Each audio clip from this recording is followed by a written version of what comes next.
I'm here with record producer, audio engineer, Prince Charles Alexander. How you doing today?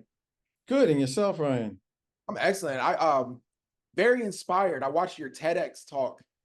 I was looking at it and I was really interested to know about you growing up in Boston. And I've lived in Boston before. I feel like it's one of those cities that has a reputation for racism. And you're born at the civil rights movement. Can you talk about like growing up in Boston and your experiences in that city, and do you feel it deserves its reputation for sometimes being stigmatized as a city that's racist? The way that I see Boston is that Boston is the brain trust of America. You've got the best of America and the worst of America here. So the best of America are, pushes towards civil rights. Martin Luther King spent time here at BU.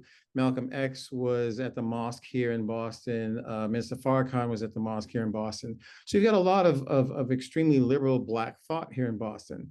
And on the other hand, most of the racism that's in America is also fostered in a place like Boston. So you got the best of America, you got the worst of America here. I mean, think about it. Many of the people who are CEOs of companies in America were trained at Harvard. There are some really racist politicians that have degrees from Harvard and BU and I think we have 300 colleges and universities here in America, here in Boston.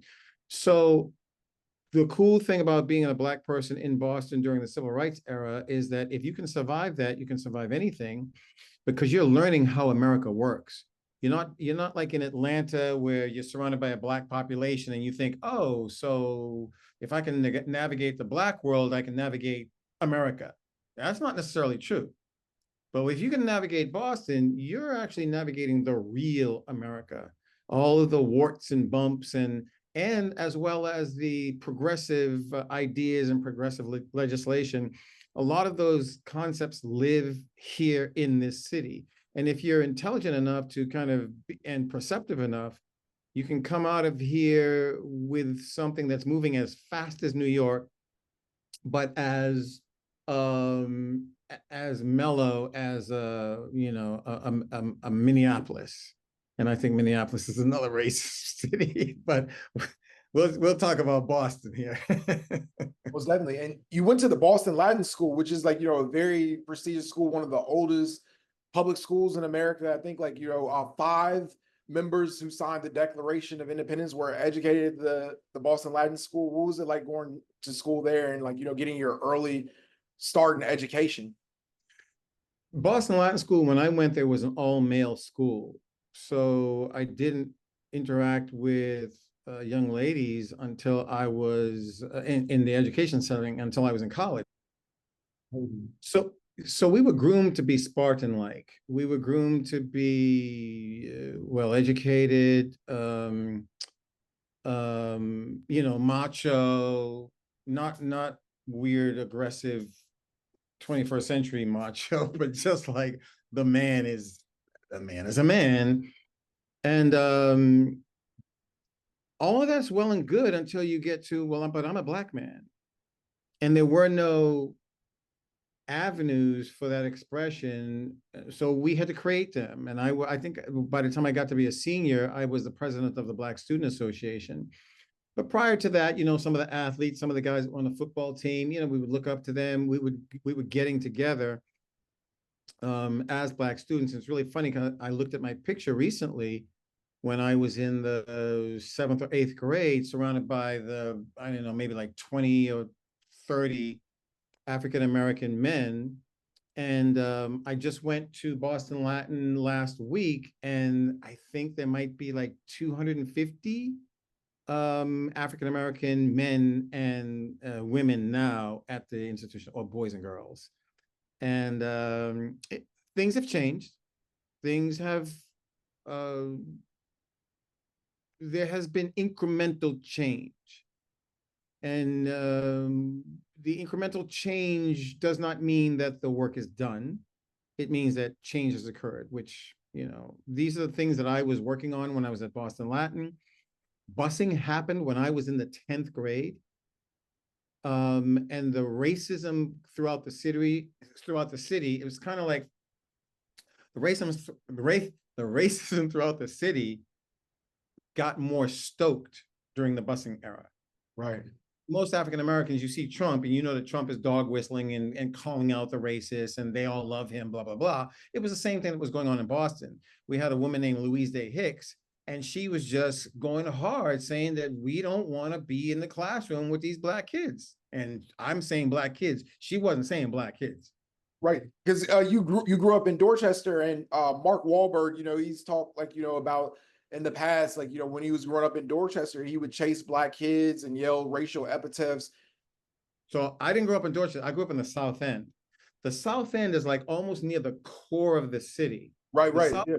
the South End was an experimental neighborhood that was equally Asian, Black, white, and Hispanic. So I got to see Boston from this neighborhood, and Dorchester was very segregated. Roxbury was segregated Black. Dorchester was segregated white. Mattapan was kind of like Black, but upper middle class Black. Like that's where all the honeys were. All the brothers knew that's where the honeys were in Mattapan. And that was it. We had Roxbury, Dorchester, Mattapan. Everywhere else was blatantly white, almost to the point of you are uncomfortable going in that neighborhood white. And you know how people go to bars and have a drink? Right. Like, that's not in my DNA. Because in Boston, a bar is an Irish place. Right. And in those days and times, walking into an Irish pub as a black man, you're putting your life in your hand. So as I, grew up and became an elder, I've never had this, oh, let me go to the bar and have a drink. It's just not part of my DNA at all. I don't know if some people it is. Yeah, let's go to the bar. All over the world, you go to the bar. Even when I go to travel in different countries, I still don't have the let me go into a bar and have a drink mentality, because it just wasn't something that a black person should be doing in Boston. When did you develop an interest in music? So that started at Boston Latin in the 11th grade. Well, actually, it might have started before. My father brought me a melodica. You blow into it, it's got keys on it. I was hitting Tupperware and stuff like that, listening to Isaac Hayes and James Brown and things like that. So when I went to school, I was like, well, I want to be an everyman. I want to be somebody that does a lot of things, and music is probably one of those lot of things. So I looked at the music program, and we had the ability to play either the clarinet or the trumpet. I wanted to play the piano. And they didn't, most schools still don't have piano lessons. They have clarinet and trumpet because it's easy to transport. You can buy, lots of them. Piano is a little bit more expensive and a little bit more cumbersome. So I chose the clarinet, and that began a journey from the 11th grade all the way through to the end of high school, where I went from clarinet to saxophone and eventually added the flute. Went to college, was already in bands and stuff, playing with local bands, my own bands, other people's bands. And then by the time I got out of college, I actually started my brand, the Prince Charles brand. Like literally 2 weeks after I graduated, I put out my first record, and that record was a hit. And then from there, just lots and lots of incredible things happened. Yeah, because like I guess in college you meet like Maurice Starr. Yeah, so exactly. So I think Maurice, I might have met Maurice maybe slightly before I went to college. And Maurice was like a Muhammad Ali. Hey, I'll play more bass than you behind my back. He would talk a lot of smack. And I was like, who is this dude? Like the television show, the movie about New Edition, and the brother of Faison, I think, that played him.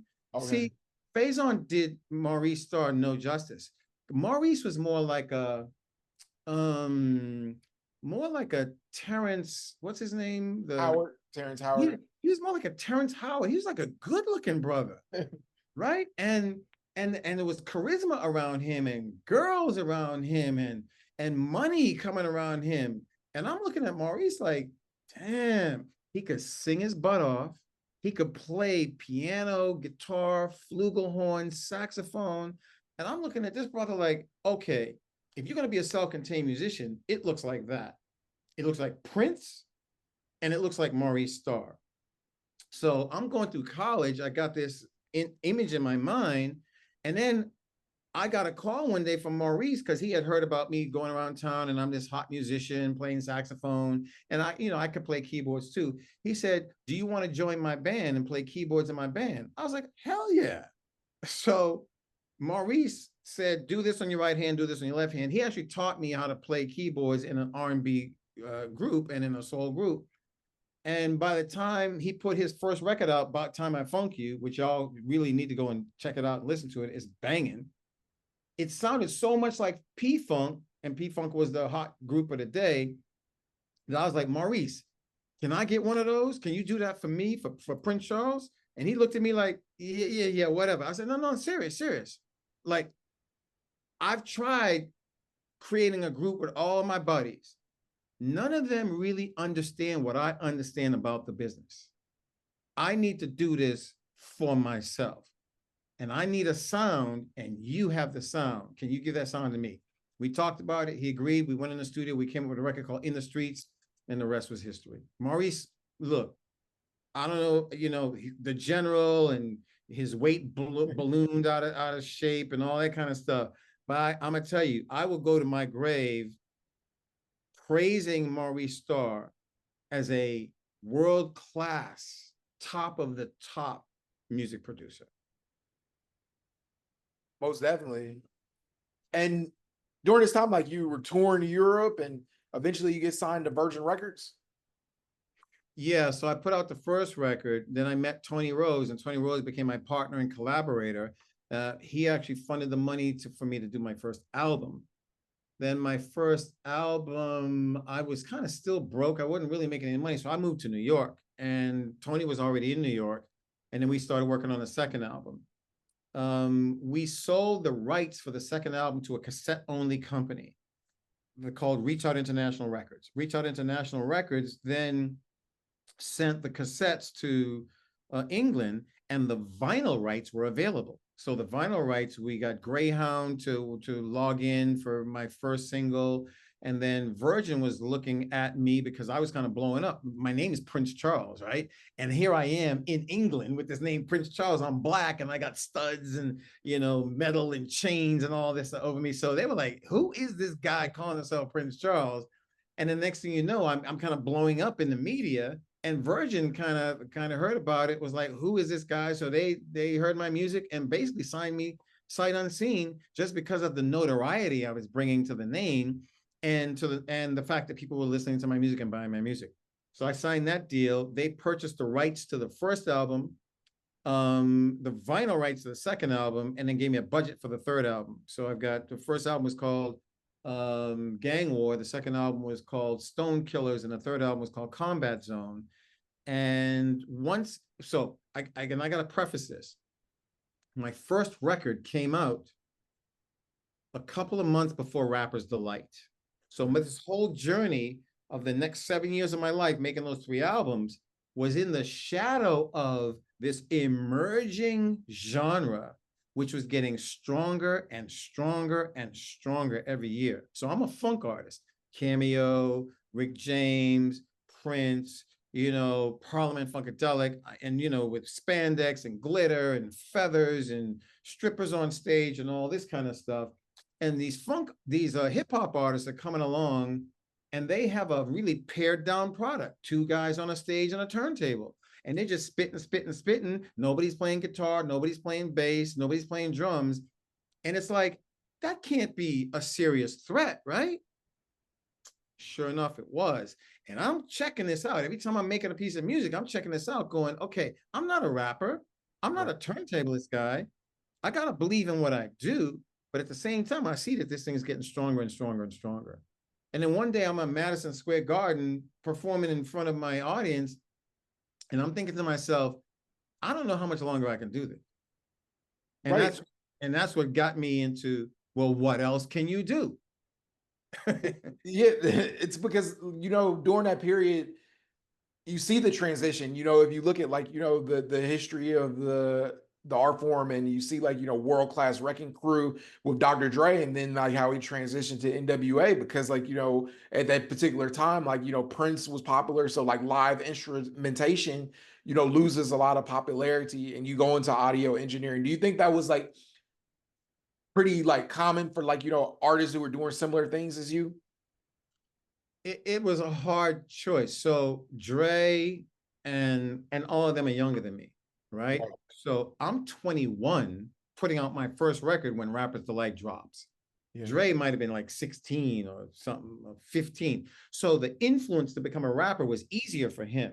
For me, it was harder because I already had been spending the last 10 years of my life becoming this competent musician.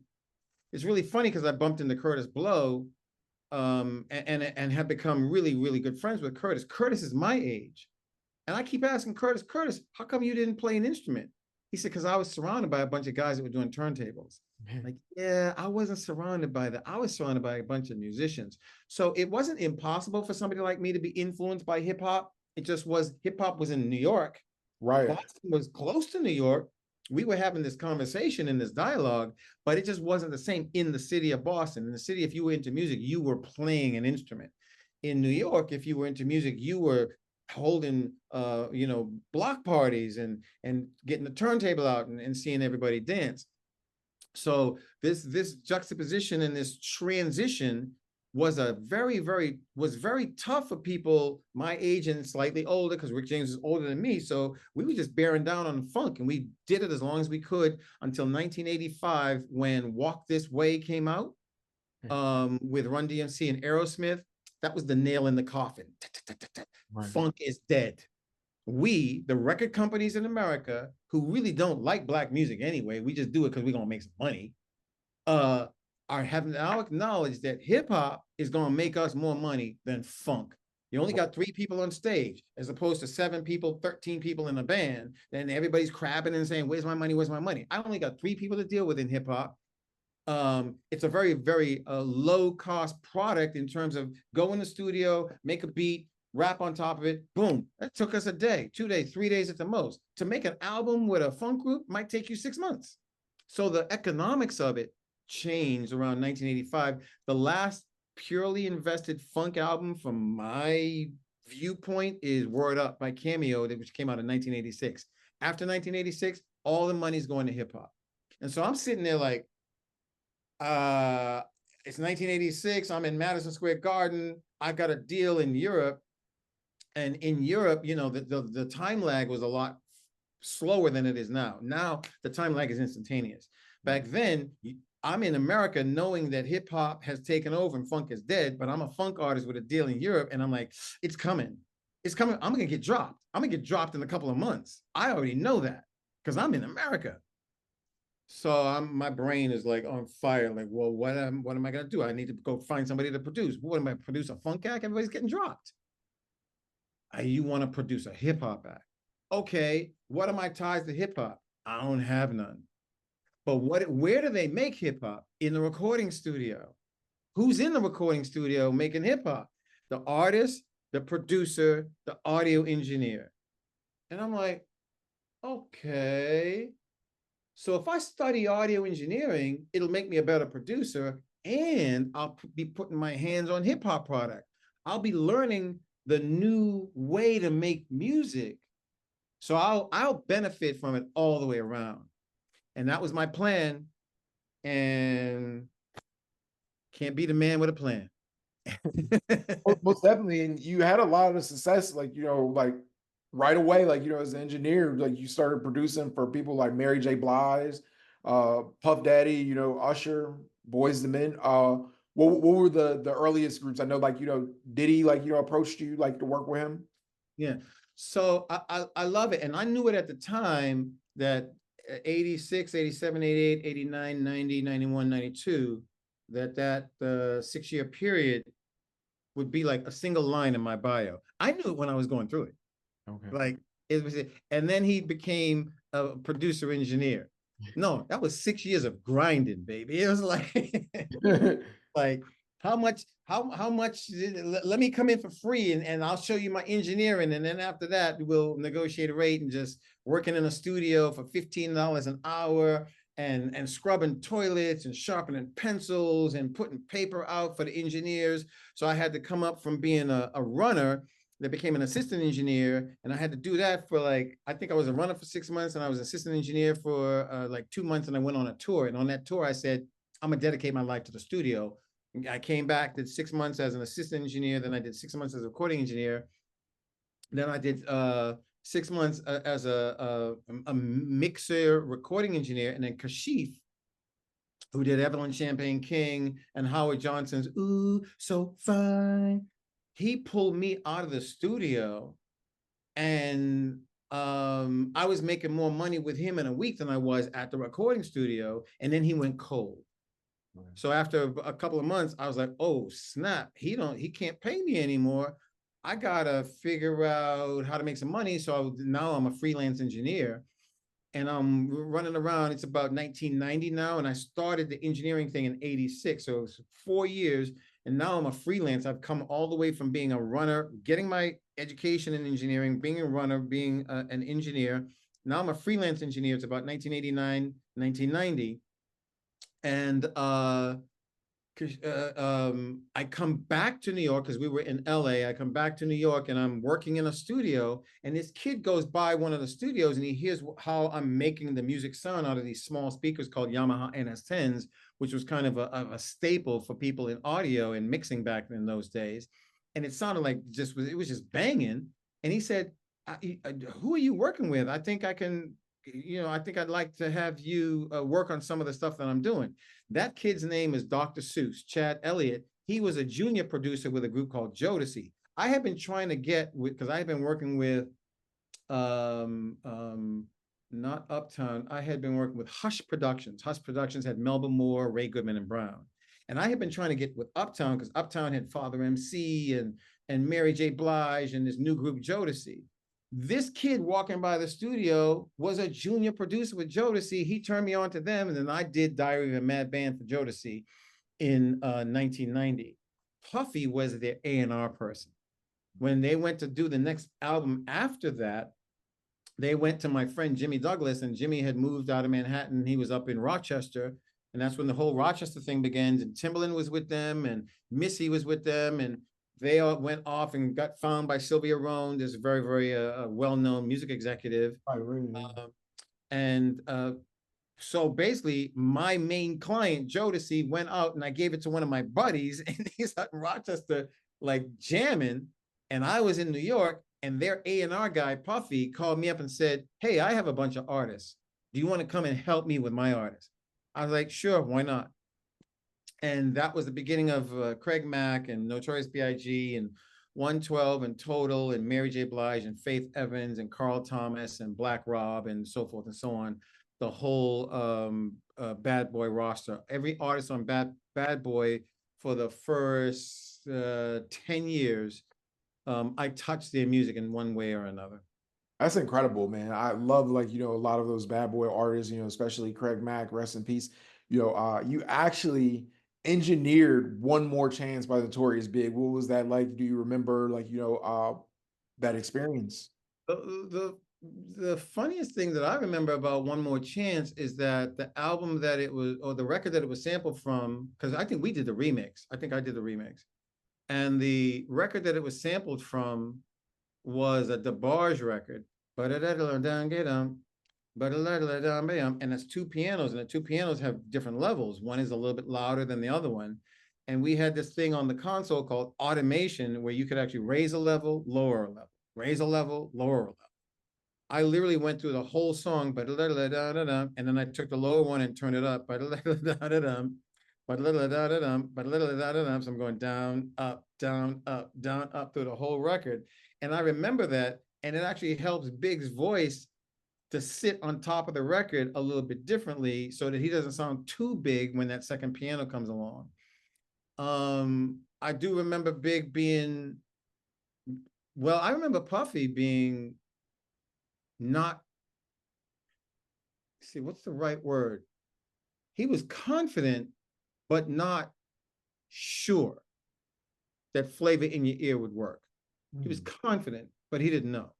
And I remember him, I'll never forget it. He said to me, yo, Playboy, if this doesn't work, I don't know what's going to happen. Which was that little seed of doubt. And of course, it blew up and was a smash. And then I remember seeing that same kind of seed of doubt with Biggie. And Biggie was like, because you know, if this don't work, I'm just going to go back to slinging in the streets. And I'm like, okay. And I don't know if I really even believed that Big was going to win. Yeah, he's a great wordsmith, but he wasn't a great looking guy in terms of the industry. You Right. know, Prince and Al B. Sure, you know, that was kind of the model of what the industry was selling for black males. And he was dark skinned and Puffy was dark skinned and I'm dark skinned and I'm looking at all this chocolate going, is this even possible? But you know who believed? Puffy. Puffy believed in Big. He believed in himself. He believed. You look at Puffy's roster. Look how many dark-skinned males are on Puffy's roster. We're not talking about the females because he like Boone, Bass, you know, yeah, Mace, Carl Thomas, Biggie, Loon, you know, Diddy himself, G-Dep. G-Dep, all these dark-skinned brothers. I think that was conscious. Now, I'm not saying Puffy's conscious like that. But I think he did that on purpose. He was trying to make some point, whether he was trying to open the door up for himself or not, I don't know.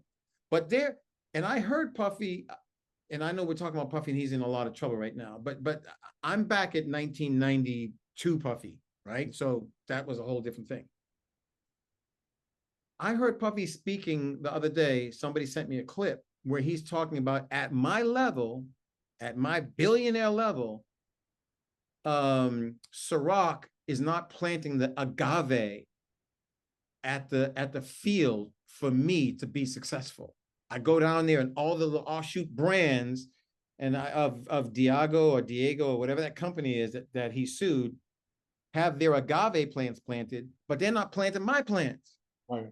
So even at my level, systemic racism, and I had never heard Puffy utter these words. Systemic racism exists. That's so good for all of us to know. Because if the ceiling is real, which I do believe it is, if systemic racism is real, which I do believe it is, then we still have to understand that we are engaged in a battle. This ain't no easy thing. It didn't go away. The racists didn't just go, oh, I don't feel like being racist anymore. They taught their kids how to be racist, and those kids are going to teach their kids and so forth and so on. So without the push and the fight, which people like Puffy, whether he did it on purpose or not, he kept getting met with the resistance and realized that racism is a real thing and we're all having to deal with it in our way. Some of us can have hundreds of thousands and hundreds of millions of dollars and we feel comfortable. But if we try to step beyond that, we hit that thing and we know what it is. So then we might recede back into our hundreds of millions of dollars and be okay. But every once in a while, somebody's got to raise the flag and say, nah, man, that's not right, and move forward. There needs to be more people that understand that, that acknowledge that are really, really making lots and lots of money that understand it and push and push and push. So when I saw Puffy say that in that video the other day, I was like, well, finally, duh. I know that. You know that because we're out here in it every day. But sometimes when you start making lots and lots and lots of money, you think you've become green. You think you're no longer black. And we all see what's happening to Puffy now because he thought he was untouchable and he thought that his moves and his actions would never be seen by the world. And honestly, I learned early in my career, don't get on the plane with no weed. Don't get on the plane with no blow. Don't get on the plane with no horse. Horse is heroin, blow is cocaine. Because you are a target already. You're a black man and you're a musician. Oh, we're gonna get you. I wish that Puffy didn't get rid of it. Can I curse? Yeah, of course. I wish Puffy didn't get rid of his nigga no crew. Yeah. You know, you're supposed to have a crew around you. Nigga, no. Right. He got rid of his nigga no crew. Everybody around him is like, yes, Puffy, whatever you want, Puffy, whatever you want, however you want it. Don't do it to yourselves. You wanna look at the rags to riches part of Puffy, Diddy, but don't look at the hedonistic parts of it. Hedonistic means all of my whims and my desires, I want to play them out. Don't do it, y'all. Don't do it. How do you avoid, like, the dark side of the music industry? Because you see so many artists, like, get trapped up in their vices, particularly drugs. Like, I think, like, in hip hop, like, we almost have like a reminder of that, like, like once a month, like, artists, like, drug overdoses, like, how did you avoid that? And what would be your advice for artists, like, who face those temptations? Because, like, like being in the studio, like, it's a different type of lifestyle where, like, artists are constantly tempted, like, not even like, if you come to make music, some people don't have that, like, necessarily as the foremost thing on their mind. So yeah, I did a lot of weed when I was young. And that moved over to cocaine, and that moved over to freebase, and freebase moved over to crack, right? And I don't really publicize this a lot. This might be one of the few times I've even ever said it. So I had my struggles. But there was something planted in me by my mother that made me have a self-belief in myself, not in myself as somebody that could make money and make music, but as myself as somebody who could make a positive contribution to people that I was touching. And I believe in that so much that I don't want the people that I'm touching to be polluted if I pollute myself. Now, I have a college degree. So when you get a college degree that says you chose to do something and you finished it, many of the people in the music industry don't have college degrees. The only sense of worth and value they have for themselves is their standing in the music industry. Since I have a college degree in something other than music, I see myself as a potential lawyer. I see myself as a potential musician. I see myself as a potential civic leader in my community. I see myself as a potential pastor.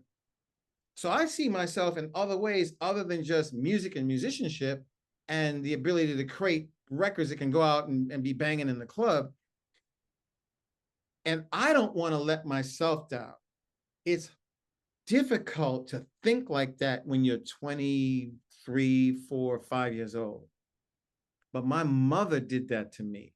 I always had to go home to mom and look her in the face and say, my plan is a good plan. And sometimes I did it when I was fucked up off of weed. Sometimes I did it when I was fucked up off of freebase. And every time I did it, I felt so ashamed and so embarrassed. And that shame and that embarrassment, I think, kept me alive. So she was part of my nigga no crew. And if you got that, you got it. It's a blessing. If you don't have it, it can still be done. But it gets harder and harder when you got lots and lots of money and you got anything possible and you just want to play your fantasies out. Look at Rick James, gone. Look at Prince, gone. Look at Michael, gone. Look at Diddy, gone. Look at Cosby, gone. As much as I wanted what all of them have, I'm so happy that I set my ass down and focused on living a wholesome life, which sounds really, really corny to somebody that wants to live the high life, but I do live the high life. I travel around the world. I do all kinds of incredible things with all kinds of incredible people. I'm living the high life. And I don't have the pressure of the paparazzi trying to figure out what kind of underwear I'm wearing today and all that kind of stuff. Look at Kanye. Kanye's freaking out every time he goes out. and yeah, Kanye is weird, but at the same time, I like Kanye because he's just a black man going through an incredible experience. There, but for the grace of God, go any of us. Yeah, man. I have a lot of appreciation for all artists. I mean, I think, like, regardless of, a lot of people can't separate the art from their personal lives, thoughts, or I look just like at the art, and I think, like, you can appreciate, like Diddy's contribution to hip hop, like, besides like the fact that he possibly could have done like, some horrible things, but it doesn't take away like, from his contribution to music. Same thing with Kanye West. I don't agree necessarily with his political beliefs, but like, he's made some incredible music. What are your thoughts, like, and what will be your advice to like artists who are coming up, like, today, like you've seen like, a lot of like record labels where they're slashing, their entire budgets, they're firing like their staff, and like the music industry is, going to look a lot different possibly in the future than it has in the past. What I would say to young artists is that you've heard it a bazillion times. This is the music business. You have to learn the business. What is business? Business is distribution. Distribution to a buying public. And right now, music's value is 0.00006 cents per stream. And so 1,500 streams is a single sale. But even if you do the math, that's still only bringing you up to like about 0.03 or something like that per sale. So expanding your assets to have things other than music, clothes and spirits and endorsements from other types of companies, food companies, and so forth and so on. That's really the way that you get into music these days. Music is one of the entertainment products. It used to be a main entertainment product back in the 60s, 70s, 80s, 90s. Now it's one of the entertainment products, and most of those entertainment products are available for you on your computer. You got video games, you got music, you got all this kind of stuff. Now, a record company can make a deal with Spotify to get money from Spotify to come into the record company. But the record company now has to divvy that money up and give it to you. I'm going to tell you something that I don't know if we're getting ready to do it, or if anybody's thinking about it. We are in the age where people that make music have to figure out how to Uber their product. You have to figure out how to disrupt the industry. Think about it. There was a taxi industry. And in order to be in the taxi industry, you had to pay a whole bunch of money, and you were making a lot of money, so forth and so on. And some people would own fleets and stuff and things like that.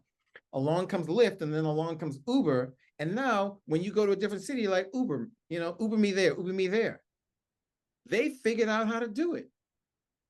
Individual people figured out the economy and the industry. So if you're a musician or a beat maker or a producer, you can no longer rest on the laurels of I make good music.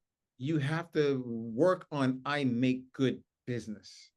And if you don't understand business, then you need to go to some business classes. You need to go to some business lectures. You need to go to some business YouTubes and really start to understand what distribution means, what investing means, what an income statement is, revenue minus fixed costs equals profit, and then profit minus liabilities and insurances and things like that equals the net profit. You need to actually know how to